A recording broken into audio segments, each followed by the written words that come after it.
Assalamualaikum warahmatullahi wabarakatuh. Hello everyone, selamat datang di program pembelajaran Bahasa Indonesia SMK Negeri 1 Seperti Agung tahun 2024. Bersama saya Lia Karmila, di mana dalam beberapa menit ke depan kita akan membahas mengenai analisis puisi berdasarkan struktur, gaya bahasa, dan makna yang terkandung di dalamnya.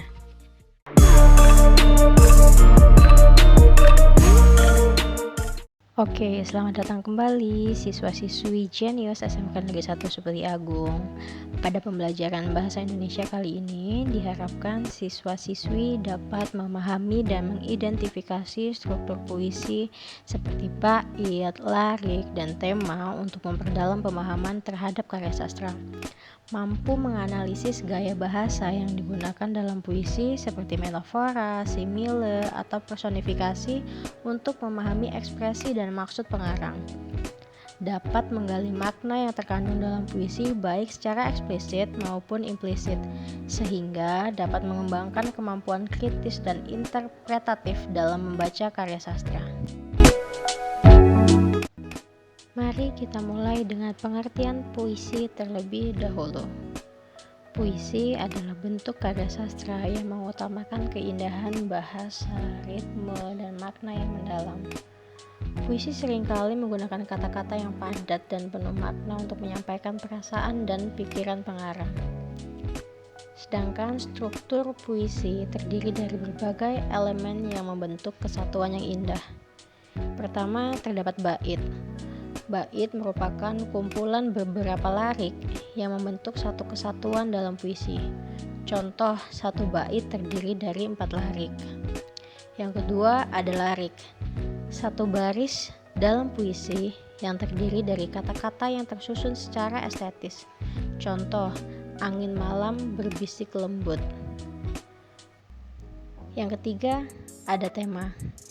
Ide utama atau pokok pikiran yang ingin disampaikan oleh penyair melalui puisinya.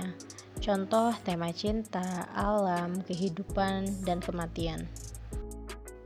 Selanjutnya adalah tentang gaya bahasa dalam puisi. Gaya bahasa adalah cara pengarang menggunakan bahasa untuk menyampaikan makna, perasaan, dan pesan. Dalam puisi, gaya bahasa sangat penting untuk menciptakan efek estetis dan emosional. Ada beberapa jenis gaya bahasa. Yang pertama adalah metafora.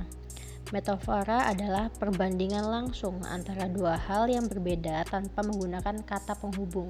Contoh, kau adalah bintang di langit malamku. Yang kedua, ada simile atau perumpamaan. Simile adalah perbandingan antara dua hal yang berbeda dengan menggunakan kata penghubung seperti atau bagai. Contoh, hatinya sekeras batu. Yang ketiga ada personifikasi.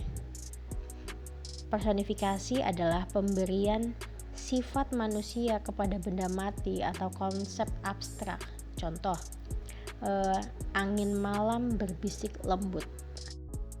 Bisa diambil contoh dan bisa dilihat dalam puisi Hujan Bulan Juni karya Sapardi Djoko Damono.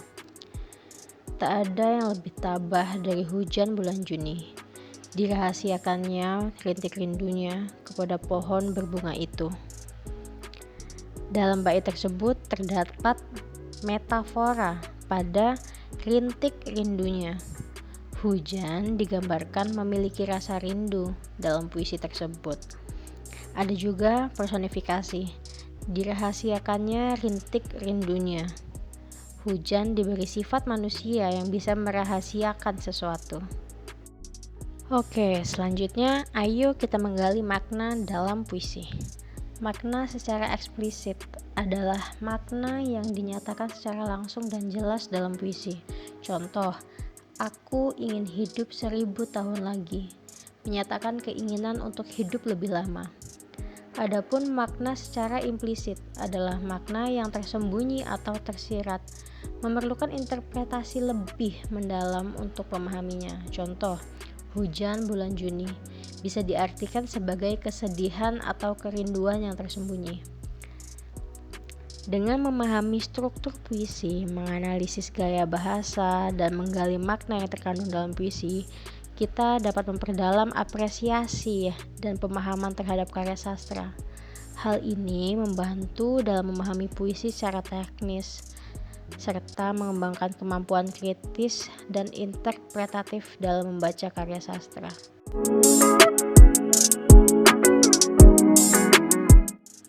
Itulah pembelajaran kita hari ini mengenai analisis puisi. Mari kita terus mengasah kemampuan dan memahami serta mengapresiasi karya sastra. Ingatlah bahwa pembelajaran tidak berakhir di sini. Teruslah mengeksplorasi dunia puisi dan karya sastra lainnya untuk memperkaya wawasan dan pengalaman literer kita. Sampai jumpa pada pembelajaran selanjutnya. Bye-bye. Wait, tunggu dulu. Untuk tindak lanjut, mari kita ambil satu puisi dari buku atau sumber lainnya. Kemudian, analisislah puisi tersebut berdasarkan struktur, gaya bahasa, dan makna yang terkandung di dalamnya. Diskusikan temuan dan pemahaman kalian. Jangan ragu untuk bertanya jika ada yang kurang jelas. Terima kasih atas partisipasi kalian. Sampai jumpa.